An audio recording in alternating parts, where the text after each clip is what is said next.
سڵاوتان لێبێت لە شارپرێسەوە پوختە هەواڵی ئەمڕۆتان پێشکەش دەکەم.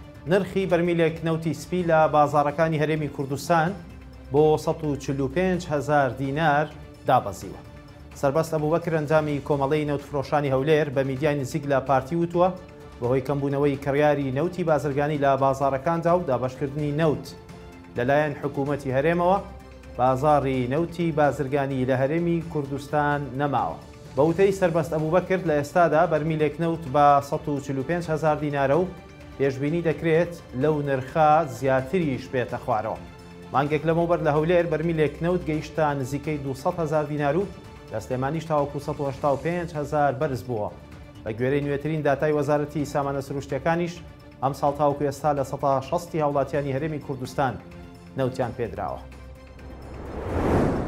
وتەبێژی وەزارەتی نەوتی عێراق ئاشکرای کرد بۆ دەستپێکردنەوەی هەناردەی نەوتی هەرێم دەبێت کێشەی گرێبەستەکانی نێوان حکوومەتی هەرێم و کۆمپانیەکانی وەبەرهێنانی نەوت چارەسەر بکرێن.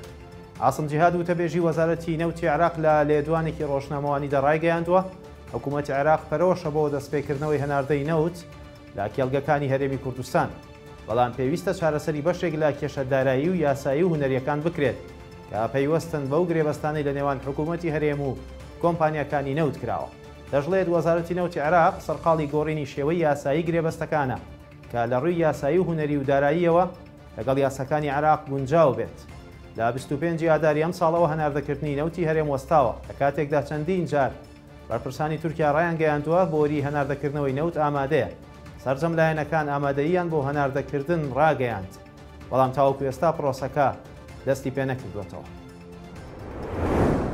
گروپە چەکدارەکانی عێراق ئاشکرایان کرد لە تۆڵەی کردنە ئامانجیان لەلایەن ئەمریکاوە بە فڕۆکەی بێفڕۆکەوان هێرشیان کردوتە سەر هێزەکانی ئەمریکا لە بنکەی سەرباسی عین ئەسەد.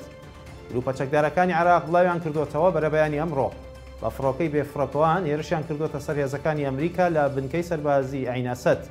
ئەو گروپانە ئاماژەیان بۆ ئەوەش کردووە هێرشەکان لە تۆڵەی هێرشەکانی سەر غەزە و بە ئامانجگرتنیان بووە لەلایەن هێزەکانی ئەمریکاوە لە عێراق.